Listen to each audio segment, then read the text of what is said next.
안녕하세요, 박사원입니다. 오래간만입니다.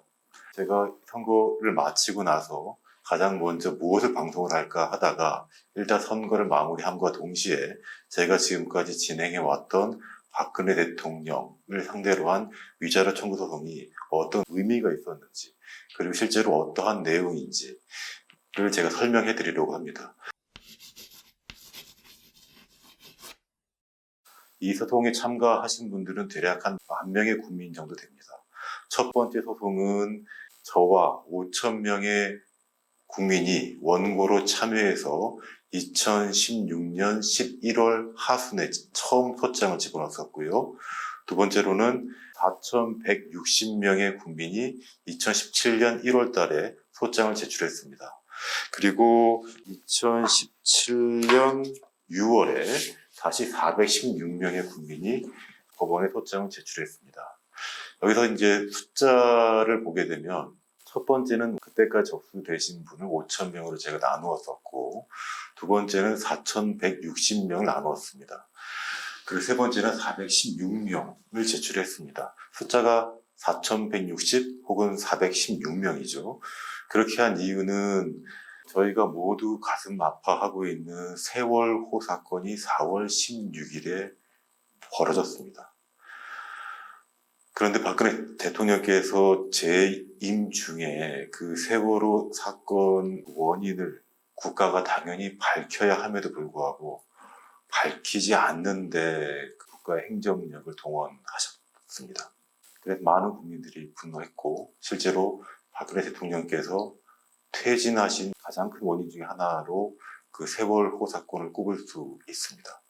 그래서 저는 상징적인 의미에서 국민이 대통령의 잘못된 통치 행위에 저항할 수 있다는 의미에서 4,160명 그리고 416명으로 원고의 숫자를 맞춘 것입니다. 저와 5,000명의 국민들이 법원에 소장을 접수할 때가 2016년 11월 23일입니다. 2016년 11월 23일 그 당시에는 촛불 시위가 4차례 진행된 이후였습니다. 그때 당시만 해도 탄핵안이 발의되기 전이었고, 정치를 하시는 국회의원분들이 촛불 시위에 제 기억에는 참여를 하지 않았던가 아니면 일부의 분들만 참여했던가 그랬던 것으로 기억하고 있습니다. 제가 소송을 추진하겠다고 한 2016년 11월 23일 이후인 그 다음 날이겠네요. 11월 24일에 야당, 원내 3야당인 더불어민주당, 국민의당, 정의당은 탄핵안 발의를 논의하기 시작합니다.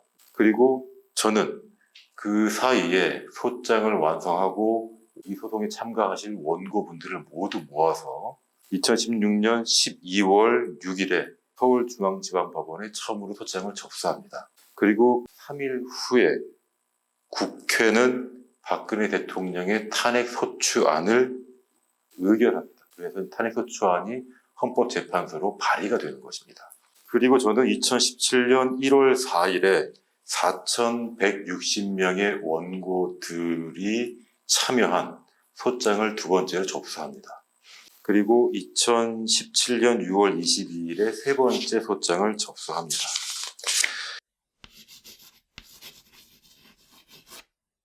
이 사건과 관련한 판결은 그 사이 두 번이 났습니다. 첫 번째 사건은 지금까지 사건이 진행되고 있지 않습니다. 두 번째 사건과 세 번째 사건이 오히려 빨리 진행이 됐고 1심 판결이 선고가 났고 곧 2심 판결이 선고될 예정입니다. 1심 판결은 매우 아쉽게도 이 사건에 참가한 원고들이 패소했습니다.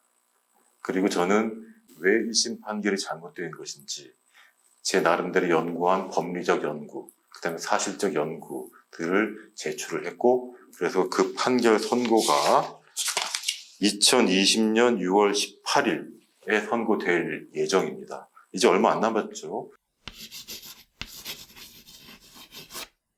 그 항소심 판결이 나오기 전에 제가 이론적인 설명을 드리는 것이 이 소송에 참가하신 원고들에 대한 기본적인 예의라고 생각을 하고 이 소송에 관심을 갖고 계신 국민들에 대한 예의라고 생각합니다. 또한 이 소송이 마치 정치적인 선동인 것 마냥 오해하고 계시거나 아무런 근거가 없다고 저를 일방적으로 매도하고 계신 분들에게 제가 충분한 설명의 기회를 갖는 그런 의미도 있습니다. 앞으로 제 설명 한번 잘 들어보시면 제가 무슨 이 소송을 정치적으로 이용하려는 것이 전혀 아니라는 것을 아시게 될 겁니다. 그리고 이 소송에 관심을 갖고 계신 변호사님들도 이 소송에서 제가 진행해왔던 논리들을 참조하시면 불법행위에 대한 그 세부적인 논리 전개를 아실 수도 있을 것이고 특히 국가의 불법행위 혹은 대통령의 불법행위를 어떻게 민사적으로 구성할 수 있는지를 아시게 될 것으로 저는 생각합니다. 제 나름대로는 지금까지 발행되었던 모든 대법원 판결 그리고 지금까지 발간된 모든 연구 논문 그리고 국내는 물론이거니와 국외의 모든 논의들을 전부 참조해서 최대한 반영했다는 점을 알려드립니다. 지금부터 설명드리겠습니다. 잘 들으시면 누구든지 다 이해하실 것으로 저는 생각합니다.